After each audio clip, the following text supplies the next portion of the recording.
जी बिस्मिल्लाहिर्रहमानिर्रहीम। आज का जो हमारा टॉपिक है वो है एंडोप्लाज्मिक रेटिकुलम। एंडोप्लाज्मिक रेटिकुलम के बारे में कहा जाता है कि ये हमारे पास इंटरकनेक्टेड नेटवर्क होता है सिस्टर्नी का। किसका नेटवर्क होता है? इंटरकनेक्टेड नेटवर्क होता है सिस्टर्नी का।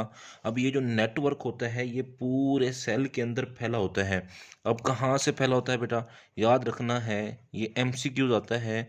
Extended from nuclear membrane to plasma membrane. बेटा क्या है बेटा, हमारे पास इसकी डेफिनेशन हो जाएगी कि इंटरकनेक्टेड नेटवर्क है सिस्टर्नी का ये हमारे पास, और इसको क्या कहते हैं, ये एक्सटेंडेड होता है from nuclear membrane to plasma membrane तक। अब नेक्स्ट अगर हम इसकी शेप के बारे में बात करते हैं, तो इसकी जो शेप होती है बेटा याद रखना है, ये हमारे पास ट्यूबुलर फॉर्म में भी होते हैं और उसके साथ साथ स्फेरिकल फॉर्म में भी होते हैं। किस फॉर्म में होते हैं बेटा? ट्यूबुलर फॉर्म में भी होते हैं और स्फेरिकल फॉर्म में भी होते हैं। अब होता क्या है, फॉर एग्जांपल हम बात करते हैं कि ये सेल में कहाँ पे प्रेजेंट होते हैं। तो बेटा याद रखना, ये मैंने दरमियान में एक न्यूक्लियस बनाया है। क्या बनाया बेटा? न्यूक्लियस बनाया है। अब न्यूक्लियस के ये न्यूक्लियर पोर हैं। न्यूक्लियर क्या है बेटा जी? पोर हैं। अब इसकी न्यूक्लियस की आउटर मेम्ब्रेन से ये एक्सटेंडेड होते हैं। पहले ये हमारे पास स्फेरिकल फॉर्म है, लास्ट पे ट्यूबुलर फॉर्म है। मीन्स कहने का है यहाँ पे हमारे पास प्लाज्मा मेम्ब्रेन होगी। क्या होगी बेटा? प्लाज्मा मेम्ब्रेन होगी। अब बेटा इसकी इसी शेप की वजह से इनकी जो टाइप्स हैं वो हमारे पास दो तरह की इसकी टाइप्स हैं, टू टाइप्स हैं मीन्स। अब होता क्या है बेटा जी, इसकी दो टाइप्स जो हैं, एक होती है हमारे पास रफ एंडोप्लाज्मिक रेटिकुलम जिसको RER बोला जाता है। एक होता है हमारे पास स्मूथ एंडोप्लाज्मिक रेटिकुलम जिसको SER बोला जाता है। अब रफ एंडोप्लाज्मिक रेटिकुलम हमारे पास डायरेक्टली अटैच होते हैं।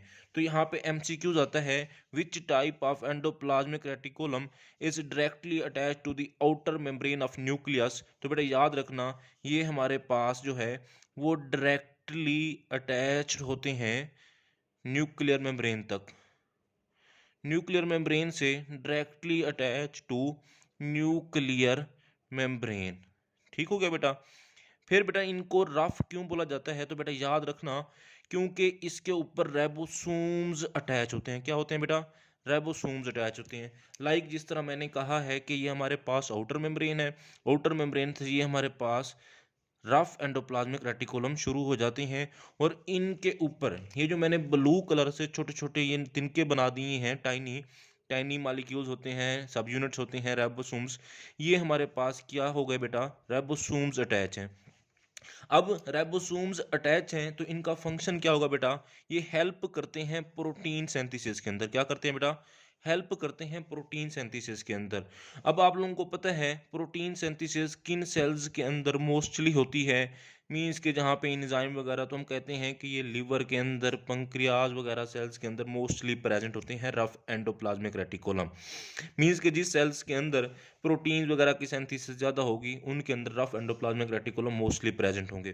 बेटा ये जो प्रोटीन सिंथेसिस होगी ये या तो सेल के अंदर स्टोर हो जाएगी, एज भी कहते हैं कि एज नीड ऑफ सेल के मुताबिक, या सेल से बाहर ट्रांसपोर्ट हो जाएगी। बेटा याद रखना, मोस्टली होता क्या है, जो रेबोसोम्स हमारे पास मेम्ब्रेन के साथ अटैच होते हैं उनकी जो प्रोटीन की सिंथेसिस होती है वो आउट ऑफ सेल जाती है, और जो रेबोसोम्स हम कहते हैं साइटोप्लाज्म के अंदर डिस्पर्स भी पड़े होते हैं उनकी जो प्रोटीन सिंथेसिस होती है वो सेल के अंदर यूज होती है। इसी तरह नेक्स्ट टाइप है बेटा स्मूथ एंडोप्लाज्मिक रेटिकुलम, इसको SER भी कहते हैं। अब स्मूथ एंडोप्लाज्मिक रेटिकुलम के साथ नो रेबोसोम्स अटैच।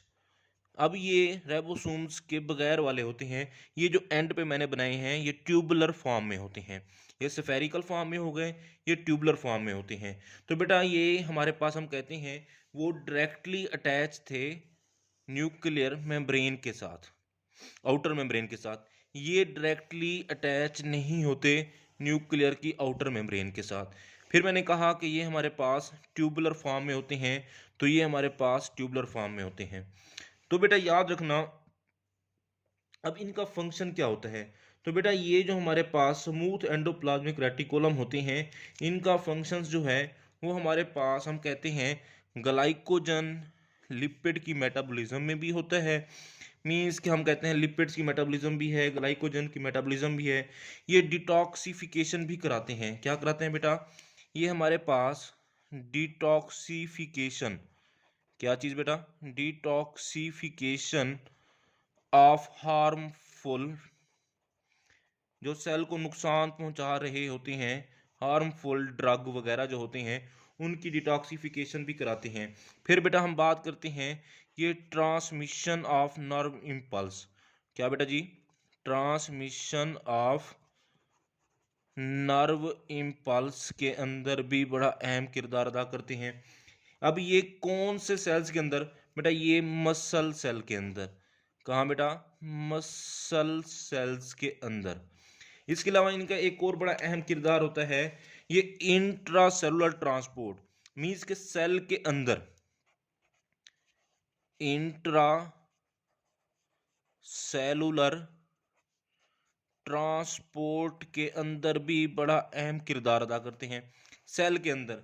मींस के अब रफ एंडोप्लाज्मिक रेटिकुलम है, यहाँ से कोई प्रोटीन्स बनेगी, राइबोसोम्स अटैच हैं, वो सेल के अंदर जहाँ जहाँ पे भी पहुँचानी है वो हमारे पास ट्यूबुलर जो कि प्लाज्मा मेम्ब्रेन तक डायरेक्टली अटैच होते हैं। तो मींस के जहाँ पे भी जरूरत होती है वो यहाँ पे पहुँचा दी जाती है। अब बेटा जी नेक्स्ट हम देखते हैं कि हमारे पास नेक्स्ट क्या है। नेक्स्ट हम देखते हैं इन दोनों के कॉमन फंक्शंस क्या हैं।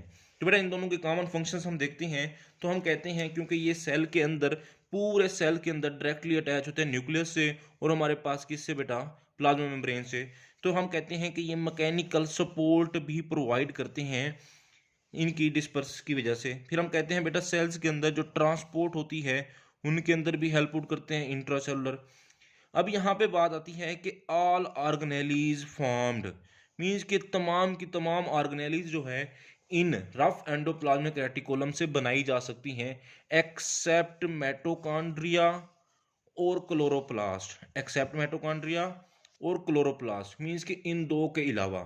अब इन दो के अलावा हमारे पास बाकी जितनी भी हम कहते हैं क्या कहते हैं ऑर्गेनेल्स होती हैं वो इससे फॉर्मेशंस होती हैं। मींस कि इससे जो वैक्यूल्स निकलती हैं वो हमारे पास ऑर्गेनेलिस की फॉर्मेशंस के अंदर आगे हेल्प आउट कहते हैं। चाहे वो हमारे पास गोल्जी अपरेटस हो, चाहे वो हमारे पास हम कहते हैं वैक्यूल्स वगैरह हो, चाहे हम कहते हैं हमारे पास कोई और ऑर्गेनेलिस हो, तो बेसिकली लाइसोसोम्स हो, वो बेसिकली यहाँ से ही बनते हैं। अब इंटी टेस्ट के अंदर 3 और एमसीक्यूज आते हैं। वो एक तो आता है हमारे पास सार्कोप्लाज्मिक रेटिकुलम, सार्कोप्लाज्मिक रेटिकुलम। एक आता है बेटा हमारे पास निजल ग्रैन्यूल्स। क्या आता है बेटा? निजल्स ग्रैन्यूल्स। थर्ड वन आता है बेटा अर्गेस्टोप्लाज्म। क्या आता है बेटा? अर्गेस्टोप्लाज्म। बेटा इनके बारे में सुन लें कि ये हमारे पास जो सार्कोप्लाज्मिक रेटिकुलम है, अब ये जो हमारे पास एंडोप्लाज्मिक रेटिकुलम मसल सेल के अंदर होगा। क्या होगा बेटा? मसल सेल के अंदर इनको सार्कोप्लाज्मिक रेटिकुलम, सार्को का आपको पता है वर्ड मसल्स के लिए यूज होता है। अब इसके अंदर बेटा मोस्टली जो होती हैं वो हमारे पास क्या होंगे? मसल सेल्स के अंदर SER होंगे। मींस के सार्कोप्लाज्मिक रेटिकुलम के अंदर मोस्टली SER होते हैं। अब इनका काम क्या होता है सार्कोप्लाज्मिक रेटिकुलम का? कैल्शियम की स्टोरेज करने में हेल्प आउट करते हैं। कैल्शियम की स्टोरेज करने में हेल्प आउट करते हैं। नेक्स्ट है बेटा निजल ग्रैन्यूल्स। अब यही जो हमारे पास हम कहते हैं एंडोप्लाज्मिक रेटिकुलम है, ये नर्व सेल के अंदर इनको निजल ग्रैन्यूल्स बोला जाता है। फिर हम लास्ट देखते हैं कि हमारे पास अर्गेस्टोप्लाज्म क्या है। बेटा याद रखना कि एंडोप्लाज्मिक रेटिकुलम के ऊपर ये राइबोसोम्स अटैच हैं। मींस के collectively ribosomes plus endoplasmic reticulum, इनको कलेक्टिवली अर्गेस्टोप्लाज्म बोला जाता है। ठीक हो गया बेटा जी? ये था आज का टॉपिक एंडोप्लाज्मिक रेटिकुलम।